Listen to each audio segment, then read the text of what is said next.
He lost his job for telling the truth. At 9:17 a.m., his computer pinged. New email.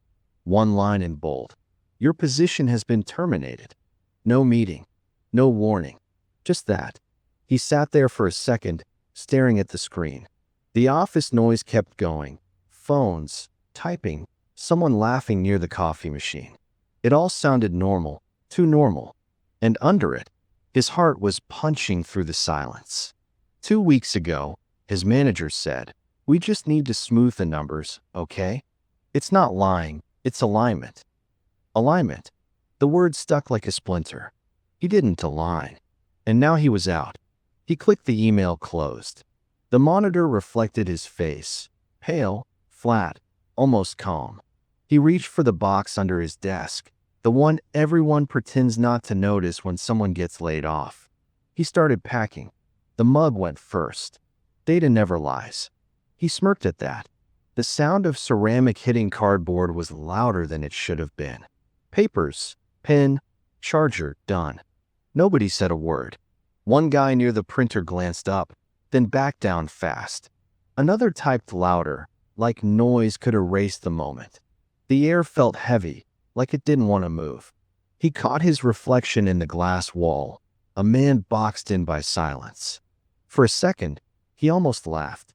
Everyone looked busy, pretending not to notice a ghost walking out. He walked down the hallway, box in his arms.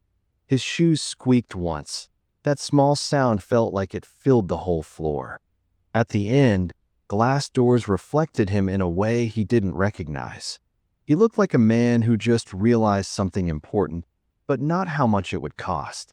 Behind him, through the blinds, his manager's silhouette leaned back in the chair, phone to his ear. Smiling, the elevator opened. He stepped in, pressed the button, and watched the numbers climb down. 12, 11, 10. His hand was steady now. Anger had burned out, leaving something colder, clarity. He didn't whisper it out loud, but the thought came clean. If they wanted silence, they picked the wrong man. And for the first time that morning, he didn't feel fired. He felt awake. The first morning without work felt wrong, too bright. No emails, no alarms. Just light through cheap blinds and a half-empty mug he didn't drink from. The quiet wasn't peace. It was pressure. He opened his laptop anyway. Habit.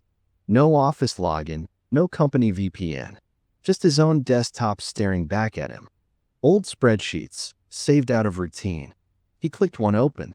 Rows of numbers, familiar and cold. Somewhere in there was the reason they'd wanted him gone. He remembered the meeting. The manager's tone had been light, casual. "We're not faking it. We're just getting ahead of the story." Everyone laughed. He didn't. That was the moment the room shifted. Tiny, invisible, but final. He'd thought being honest would make things right. Instead, it made him disappear. His phone buzzed, a message from a coworker. "Man, I'm sorry. You didn't deserve that." No name, no reply. He knew they all saw what happened and decided silence was safer.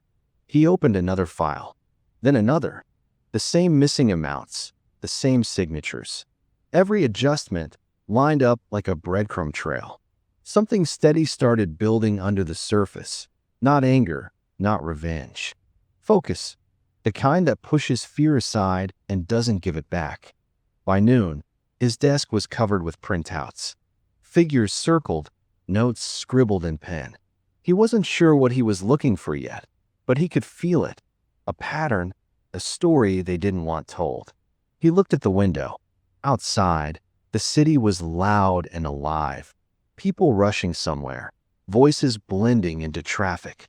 Inside, the only sound was the soft click of his mouse. Over and over.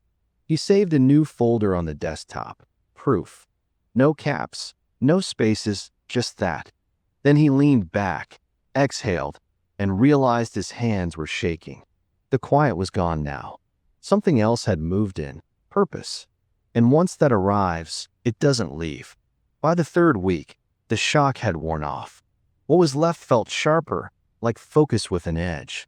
He worked out of habit now, not for anyone but himself. The files were everywhere, printed, marked, rearranged. A private case no one had asked for. Every night he sat in that same chair, the glow of the laptop turning the room into a quiet interrogation room. The numbers told a story. They always did. Money leaving through side contracts, fake vendors, invoices that looped back to the same shell company. Every line cleaner than the last. Someone had built this system carefully and counted on nobody checking. He wasn't supposed to be checking. His phone lit up again that night. Same unknown number, same short message. Let it go. No name, no punctuation. He stared at it, thumb hovering, then turned the phone face down. The message wasn't a surprise. They knew he was digging. He printed the email thread where the request first came, aligning data for presentation. He highlighted the words in yellow. It looked harmless, but the tone behind it wasn't. He remembered that smile across the table, polite, professional, predatory.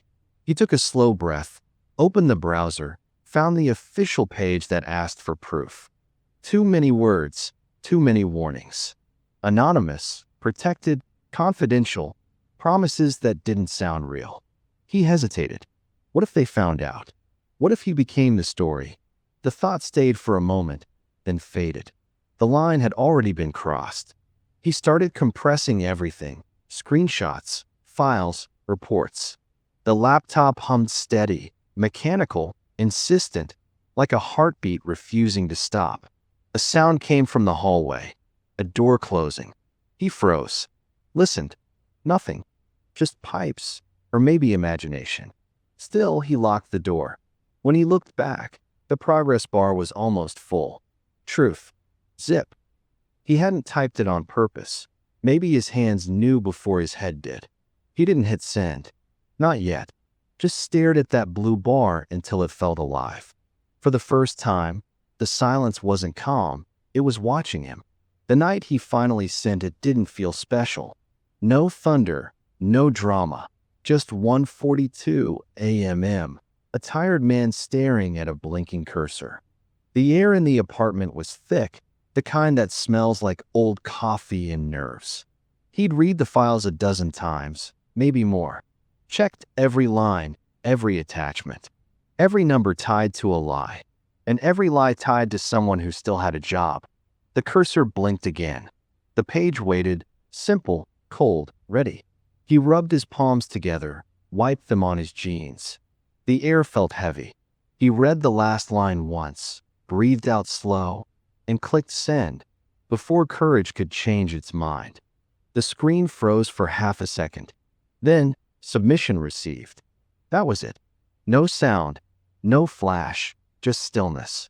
He stared at the monitor until it dimmed, reflection floating on the black glass.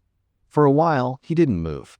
Then he laughed once, not out of joy, but disbelief. It felt too small for what it was. He turned off the lamp, sat back in the dark. Somewhere outside, a siren echoed, far enough not to mean anything, close enough to keep him awake. By morning, his inbox was empty. No replies, no sign that anything existed at all. For 2 days, nothing happened. On the third, the first headline appeared online. Major tech firm under federal review. He read it twice. The company name wasn't mentioned yet, but he recognized the numbers. They were his numbers. Then came the calls, blocked numbers, no voicemails. A dark car parked too long across the street. Paranoia, maybe, but paranoia is just fear waiting for proof. On the 5th day, the CEO stepped down. By the 7th, the stock dropped 20%. By the 8th, people started talking. Loudly. He didn't post or tell anyone, just watched. The phone buzzed again.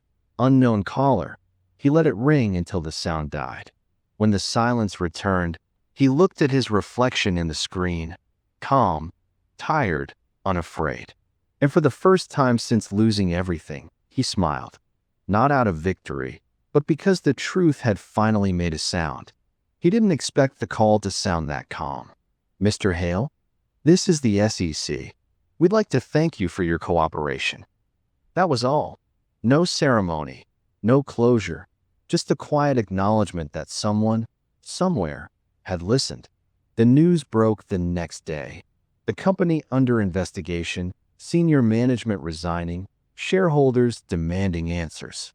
His name wasn't mentioned, and that was exactly how he wanted it.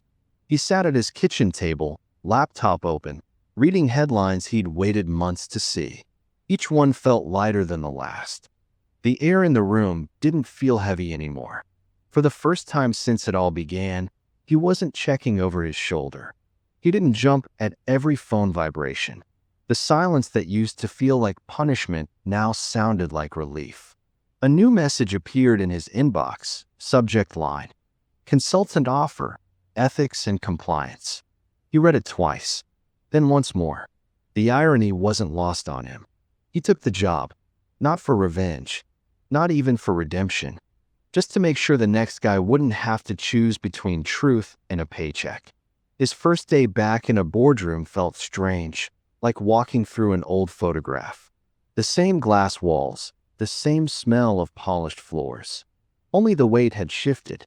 Someone asked him during a break, "What made you blow the whistle?"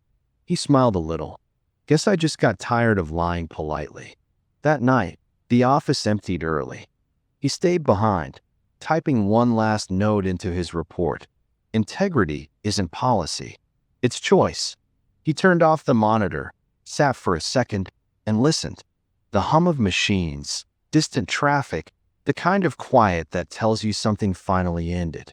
He stood up, grabbed his jacket, and walked out.